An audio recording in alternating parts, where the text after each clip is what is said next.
Bom dia, galera. Vamos começar nosso Revisa Enem. Então, quem foi Darwin e Lamarck? Eles dois foram naturalistas que estão incluídos na história da evolução. Vamos comentar um pouco da história, da biografia deles. Lamarck nasceu em 1744, faleceu em 1829, era francês, foi lembrado na evolução pela teoria uso e desuso. Já Darwin, o mais conhecido nos dias atuais, nasceu em 1809 e faleceu em 1888. Naturalista inglês, publicou sua teoria da evolução no seu livro A Origem das Espécies. Lembrado na evolução pela sua teoria da seleção natural. As ideias de Lamarck.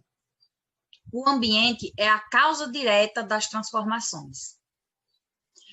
A transmissão das características são adquiridas, não passadas.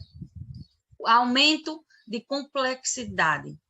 As espécies tinham um aumento de complexidade a partir do momento que ia evoluindo. E não existia extinções. Já Lamarck, os organismos é quem enfrentam bem ou mal as condições ambientais. Essas características são herdadas e a sobrevivência e reprodução têm que ser diferenciais e as espécies entram em extinção. Um exemplo clássico da diferença do pensamento de Lamarck e de Darwin é o clássico exemplo do pescoço da girafa.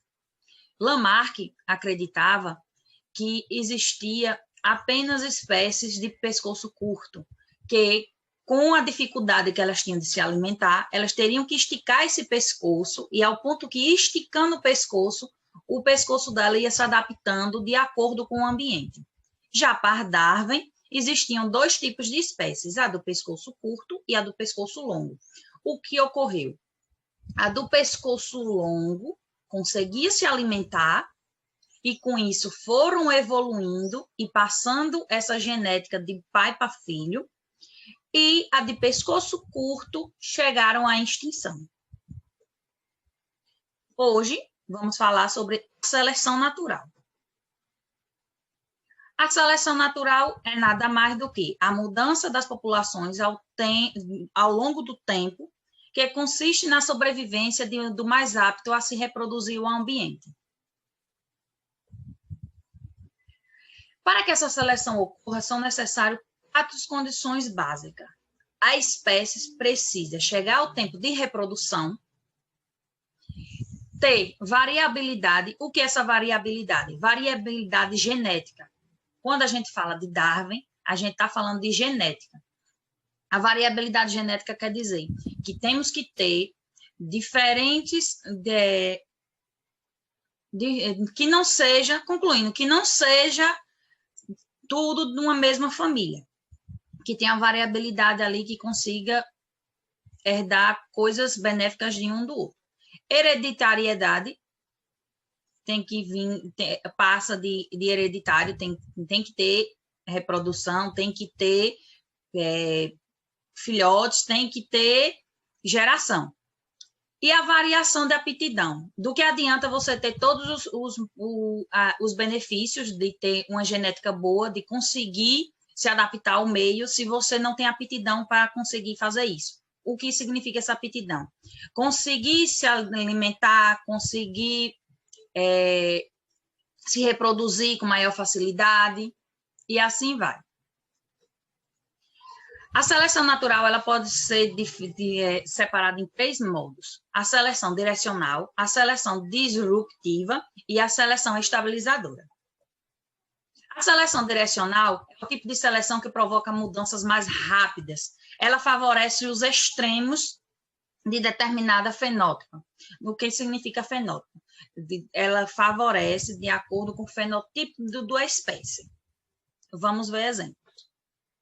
Então, trouxe para vocês os exemplos também. Um exemplo clássico que está nos livros, que é dessa espécie de mariposa betulária, que ela ficou bem visível durante a Revolução Industrial, porque ocorreu a morte desses links, dessas partes brancas que está aqui nesse tronco de árvore. Aqui, onde está marcado, é o local onde tem uma branca. O que foi que ocorreu? Na Revolução Industrial, teve a diminuição das mariposas brancas, porque como os links das árvores morreram, elas ficaram expostas a predadores. Já essa espécie aqui de gorbucha, que é um tipo de salmão, é uma seleção direcional, só que tem a mão do homem. A seleção aqui é a seguinte: o homem pesca e vai selecionando o tamanho que eles querem. E com esse tamanho, vai sobrando aquelas espécies menores. E de acordo com o que vai sobrando os menores, vira uma seleção que está direcionando a só ter espécies daquele tamanho. Na seleção disruptiva, é aquela que os extremos são favorecidos e os organismos intermediários são eliminados. Eu coloquei eliminados aqui entre aspas, porque eles não são eliminados em si, eles têm uma dificuldade de se adaptar ao ambiente. Exemplo, existem espécies de pássaros que existem com bicos muito pequenos e bicos muito grandes. É quando ela fala que favorece os extremos. Exemplo, se ela estiver numa ilha, e só tiver sementes pequenas e sementes grandes, o que acontece? Quem tem o bico intermediário não vai conseguir se alimentar. E acontece o eliminados. Os favorecidos serão de bicos grandes e de bicos pequenos. Já na seleção estabilizadora, atua contra os dois fenótipos extremos e favorece um intermediário. O exemplo clássico também, que está em livros, está em toda parte, é da anemia falciforme. É um tipo de doença, de estabilidade que as hemácias têm uma dificuldade de carregar o oxigênio, e com isso, quem tem essa instabilidade nas hemácias não consegue contrair malária e algumas outras doenças.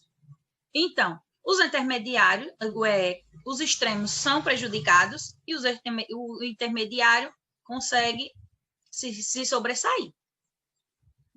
Eu trouxe para vocês aqui a mesma explicação, só que de forma em gráfico.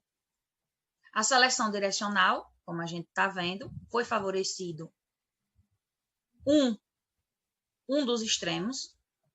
Na seleção disruptiva, os dois foram favorecidos, os dois extremos, que foi aquele exemplo dos pássaros. Aqui a gente pode ver que os ratinhos brancos e os ratinhos mais escuros sobreviveram.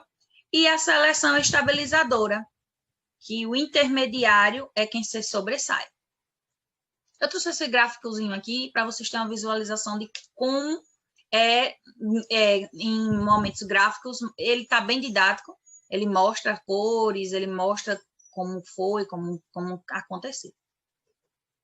Então, vamos comentar uma questão do Enem de como a seleção natural entra para vocês. Então, esse Enem foi de 2009. Os ratos perômicos poliontos encontram-se distribuídos em ampla região da América do Norte. A pelagem dos ratos dessa espécie varia de marrom claro até o escuro, sendo que os ratos de uma mesma população têm coloração muito semelhante. Em geral, a coloração da pelagem também é muito parecida à cor do solo da região em que se encontram, que também apresenta a mesma variação de cor distribuída ao longo de um gradiente sul-norte. Na figura, encontram-se representados 7 diferentes populações. Cada população é representada pela pelagem do rato, por uma amostra de solo e por sua posição geográfica. Aqui está as pelagens e aqui o solo, que é a pelagem, o solo e de onde está sendo. Bora lá. O mecanismo evolutivo envolvido nessa associação entre cores e pelagens e de substrato é: a alimentação dos pigmentos da terra são absorvidos e alteram a cor da pelagem dos roedores. O fluxo gênico entre as diferentes populações que mantém constante a grande diversidade interpopulacional. A seleção natural, que nesse caso poderia ser entendida como a sobrevivência diferenciada de indivíduos com características distintas. A mutação genética, que em certos ambientes, como os de solo mais escuro, tem maior ocorrência e capacidade de alterar significativamente a cor da pelagem dos animais. A herança de caracteres adquiridas, capacidade de organismo de se adaptarem a diferentes ambientes e transmitirem suas características genéticas. Vamos comentar um pouco. Então, a letra A, por que ela está errada? Pigmentos de terra não são absorvidos. A pigmentação é pelos é determinada geneticamente, assim, eventualmente, pigmentos presentes ao solo não alterariam sua coloração. Letra B. O erro está na grande diversidade interpopulacional. Não mantém constante, o fluxo gênico varia entre as populações. Nossa resposta certa, seleção natural. O fator de cor da pelagem ser semelhante à coloração do solo permite que os roedores de cada uma das populações estejam camuflados em seu ambiente, de forma a minimizar a predação e garantir o sucesso reprodutivo. Da mesma maneira, indivíduos de cores desviantes do padrão populacional tendem a ser predados, de maneira de seus genes são removidos da população. Esse mecanismo, como já falamos, é reconhecido como seleção natural. A letra D é errada por quê? A mutação genética ocorre de maneiras aleatórias. Dessa forma, dificilmente produzirá populações tão bem adaptadas ao meio.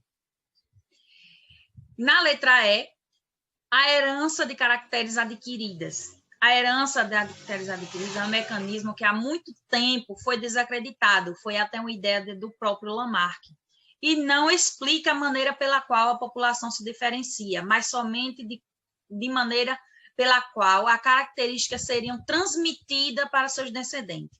Então, galera, leiam, sempre leiam as questões do Enem com muita atenção. A evolução é real.